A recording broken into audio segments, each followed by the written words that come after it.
Halo. Assalamualaikum Us. Jadi gini Us, pangapunten mengganggu waktunya Ustazah. Hari ini saya akan melakukan wawancara Us untuk memenuhi tugas guru penggerak saya, yaitu demonstrasi kontekstual. Jadi nanti saya di sini akan mewawancarai Us Ijah, mengajukan beberapa pertanyaan terkait dengan pengambilan keputusan. Seperti itu Us Ijah.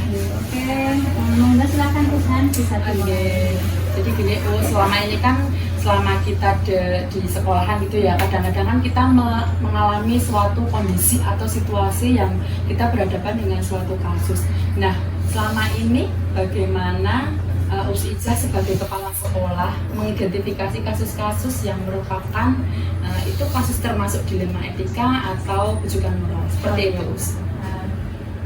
Sebenarnya untuk melihat kasus tersebut itu kita harus mengkajinya terlebih dahulu, karena biasanya di dalam kasus dilema etika itu kan kita agak membingungkan ya Us, karena itu antara benar dan benar, kadang salah dan salah kayak gitu. Jadi kita harus bisa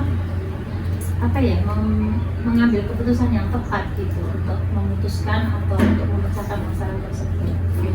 Berarti kalau dilema etika itu ada dua kasus yang posisinya sama-sama benar ya. Tapi kalau bujukan moral yang satunya baik, yang satunya buruk seperti itu. Nah, selama ini bagaimana Us Ijah menjalankan pengambilan keputusan di sekolah Anda, terutama untuk kasus-kasus di mana ada dua kebijakan yang sama-sama benar atau sama-sama mengambil nilai kebajikan. Bagaimana itu Us untuk cara kita mengambil keputusan Us Ijah? Kalau dari kami itu kan kita sudah membentuk membentuk sebuah tim kayak gitu, tetapi saya coba untuk mengidentifikasi dulu. Kalau sudah begitu, baru nanti kita akan cari keputusan atau kebijakan yang paling pas gitu, karena tim kita itu kalau kepala sekolah kan ada yang membantu terus, jadi ada waka-waka lain yang membantu seperti kurikulum, sentra. Jadi kita libatkan itu, ada humas juga, dari BAM juga kayak gitu. Jadi ketika ada kasus itu nanti kita identifikasi itu masuknya ke bagian waka apa gitu. Lalu nanti kita diskusikan di situ gitu. Oh gitu. Jadi dengan meminta pertimbangan dari waka-waka gitu ya, jadi bisa lebih banyak yang memberi masukan sehingga nanti diharapkan keputusan yang diambil bisa lebih bijaksana. Nah, selama ini langkah-langkah atau prosedur seperti apa yang biasa dilakukan Us Ijah ketika mengambil keputusan? Kalau memang ada kasus ya harus sesegera mungkin kita pecahkan gitu. Ya itu dengan menyampaikan kasus tersebut kepada waka-waka yang membantu saya. Misal kasusnya berhubungan dengan kurikulum, ya nanti saya akan menghubungi tim kurikulum. Tapi tidak menutup kemungkinan ketika itu kasus dilema etikanya itu misal ada kaitannya dengan kurikulum, nanti kita tidak menutup kemungkinan untuk mendiskusikan dengan waka yang lain kayak gitu. Karena ada keterkaitan antara waka-waka yang membantu saya. Komunikasi dari berbagai pihak, diskusi nanti kita coba untuk untuk menelaah lebih jauh, kemudian kita sesuaikan dengan visi, tujuan sekolah kita, kemudian aturan-aturan yang ada di sekolah kita seperti itu. Karena setelah dikaji bisa diambil keputusan yang tepat seperti itu ya. Nah, berarti ada beberapa hal yang selama ini bisa dianggap efektif ketika pengambilan kasus pada kasus dilema etika Us. Apa saja itu sebenarnya, apa saja? Yang jelas itu karena kita ada tim, jadi kita berdiskusi dengan tim sehingga banyak yang masukan, pertimbangan yang kita dapatkan. Kemudian mencari lebih banyak nilai kebajikan dari masing-masing kasus Us. Jadi kan kita coba untuk lebih objektif namanya setiap kasus gitu, karena setiap kasus itu kan ada resikonya ya. Jadi setiap ada yang kita putuskan itu pasti ada resikonya, itu pasti. Jadi Jadi sebisa mungkin mengambil resiko yang paling paling sedikit sedikit. gitu gitu ya. Iya. Ya, jadi nanti nilai kebaikannya lebih banyak dan Iya, resikonya betul. buruk lebih sedikit. Mungkin dalam selama ini mengambil keputusan ada beberapa tantangan. Nah, Iya. tantangannya itu apa saja Us ketika mengambil keputusan di dilema etika? Ketika menyampaikan kasus tersebut itu pertimbangan yang saya pilih kemudian misal saya memilih keputusan untuk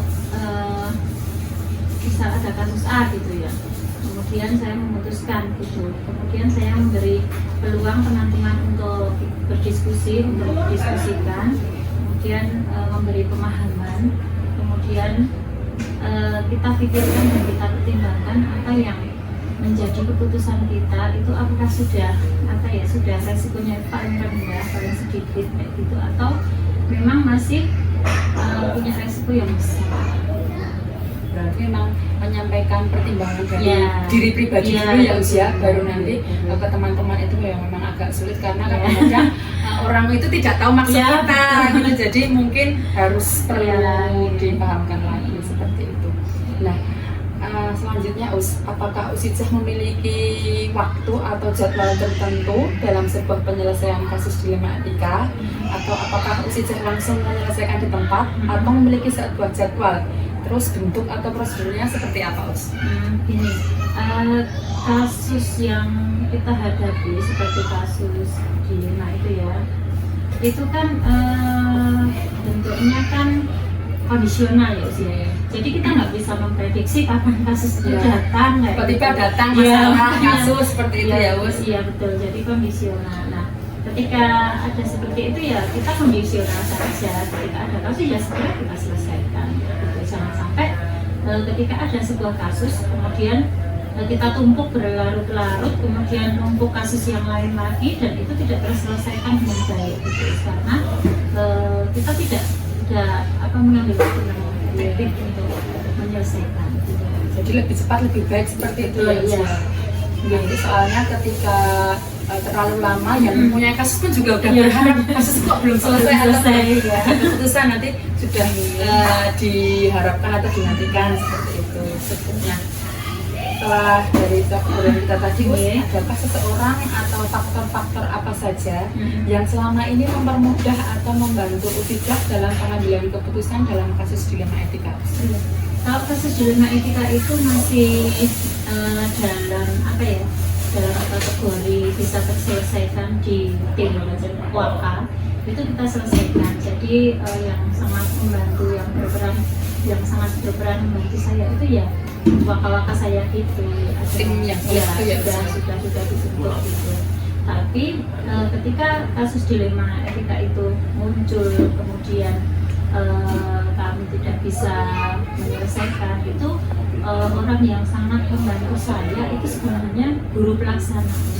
Jadi ya guru pelaksana itu terkadang kan kasus dilema etika kan muncul sebagian di lapangan gitu loh. Mereka yang tahu lapangan, mereka yang mengajar setiap hari kayak gitu.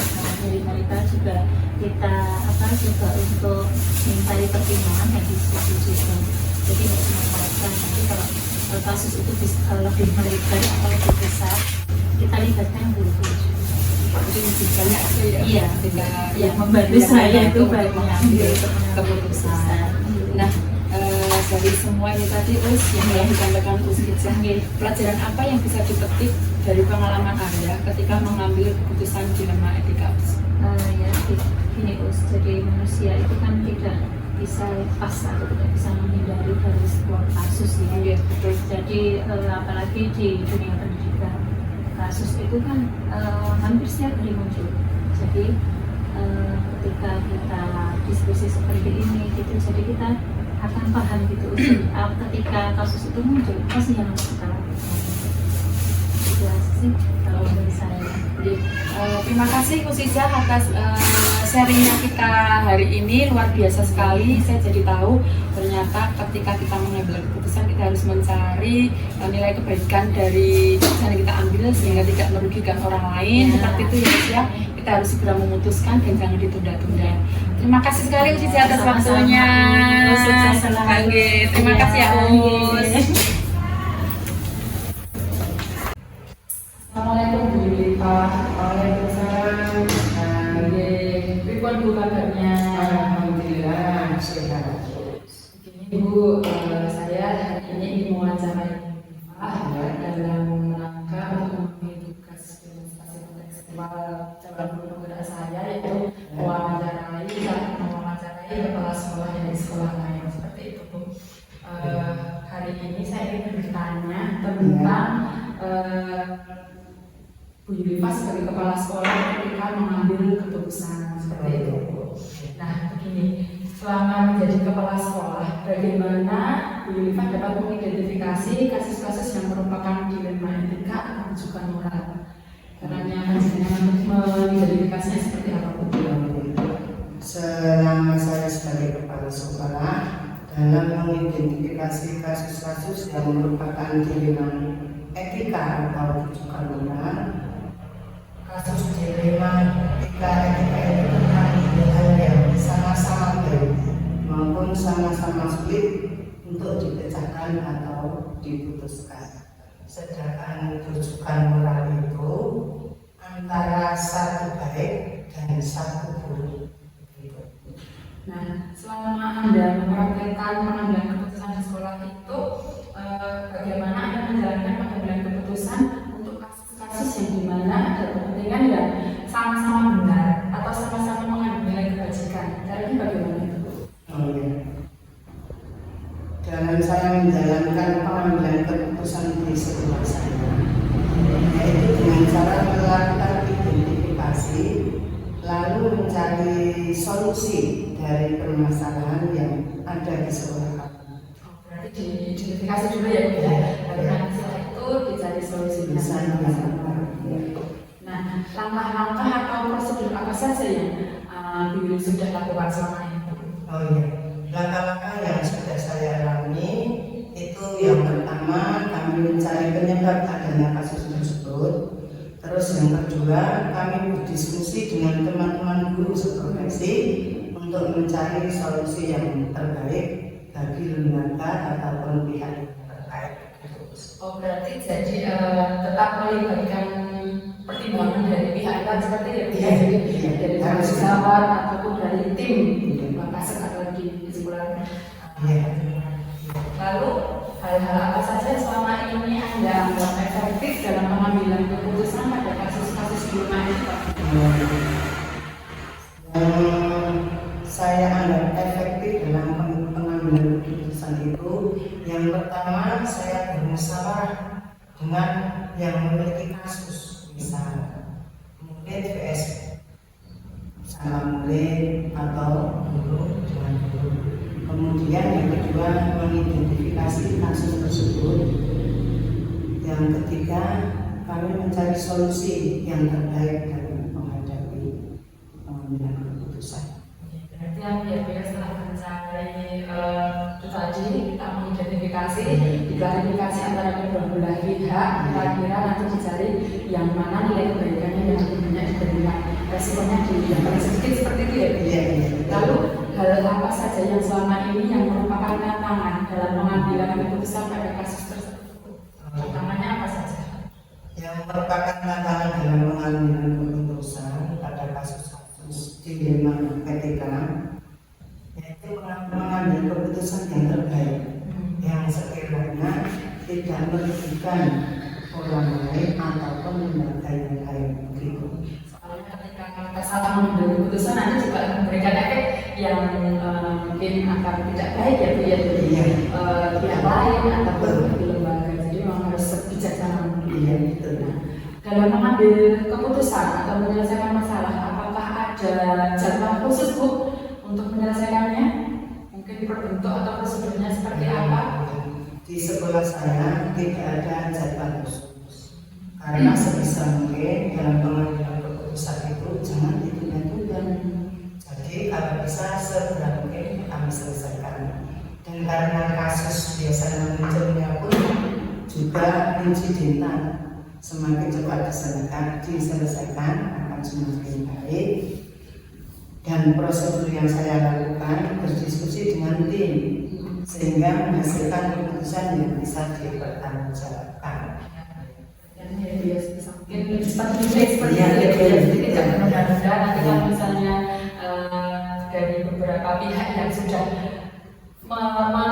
menantikan keputusan itu tidak terlalu lama menantikan keputusan tersebut.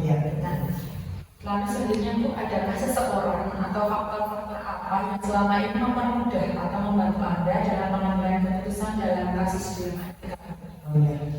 Ada faktor-faktor yang selama ini yang mempermudah atau membantu dalam pengambilan keputusan.